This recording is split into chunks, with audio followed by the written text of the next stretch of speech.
Okay, welcome everyone to the National Wetland Awards for 2023 as we recognize the winner in the Young Professional category, Renee Grundling. Congratulations, Renee, and thank you for giving us this interview. We appreciate that. So I've taken a look at your CV, and I must say it's quite impressive, and it's not something that we as ecologists or wetland scientists see every day. You have quite a creative side to you. So how do you merge this creative side of yours with your scientific career? Thank you, Lulu. And first off, thank you for awarding me this Wetland Award. It's an honor and it's my pleasure to be here. Um, yeah, so it's interesting to combine that creative side with scientific work. It's a very nice challenge for me. And the way I try to bring my creativity to my work is in regards of creating conceptual models of ecosystems. Well, we all know that a picture is worth 1,000 words, but for me, a diagram is even more so.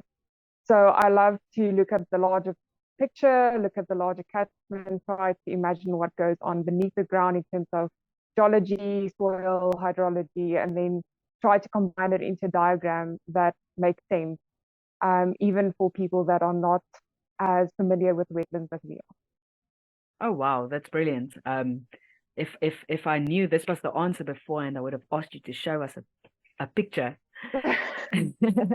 But that's not all that. Well, considering this is the wetland in Daba, you are welcome to look at my poster. It's hanging up somewhere in the venue. But nice one, nice one. Um, Thank you. but apart from that, you also do a lot of designs for people in the wetland field. I know because I'm one of those who often ask you, but I know you've designed the Indaba conference bag logo, right? Yes. It's well trying to incorporate the theme of it's time for restoration, wetland restoration. So trying to bring that into the conceptual model type of idea, as well as just showing what can be done and how it looks like for people outside of wetlands. Ah, cool, But cool, cool. yes, on that note, I do try to help out with data visualization, as well as marketing and those sort of campaigns. A lot of times people sacrifice their creative side for scientific knowledge, Mm. and it seems like the creative side is kind of switched off. So I like to help out in that region wherever I can. That's really good to know. So for those out there, Renee offers her services, so feel free to contact her. Okay, so more back to the wetlands. What do you enjoy most about working in wetlands? Again, it's the larger picture. I like looking at the bigger catchment, all the processes that work together to create a wetland. So wetlands necessarily for me, it's not the end point. It's part of a larger landscape process.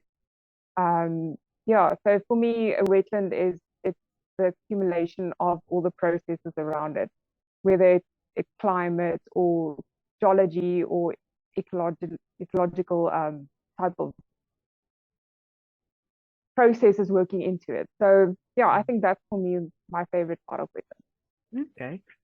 And do you have a mentor or who has had a profound impact or influence in your life as in a professionally speaking? Well, it's a easy and a difficult answer. If we talk about wetlands, then obviously my surname kind of gives it away. So I've, I've had wetland mentors since I can remember. Um, True. but yeah, no, it's I'm very much appreciated of these. I very much appreciate. Uh,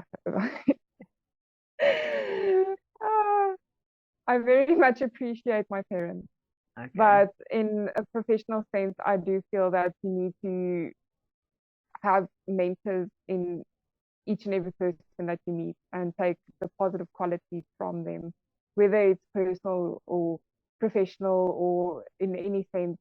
Um, but also the negative, you need to identify negative characteristics that you want to avoid. and apply it to your own professional life and personal life. That's very true. Very true. Career highlights.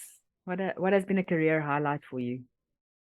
Career highlights for me, very much in the last few years while doing my master's study, and actually just before in the pandemic, before I registered my master's project, I was able to establish a young gemologist group under the Southern African Association of Gemologists.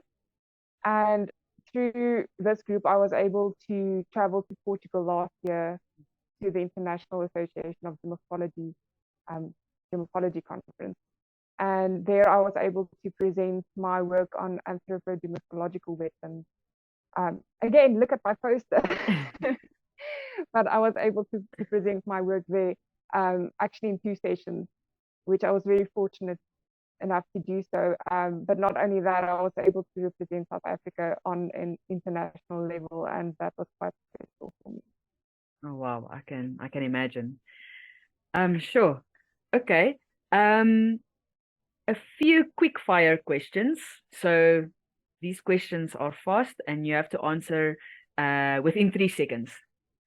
Okay, they are only 3, so don't stress too much. Okay, first one is your favorite wetland.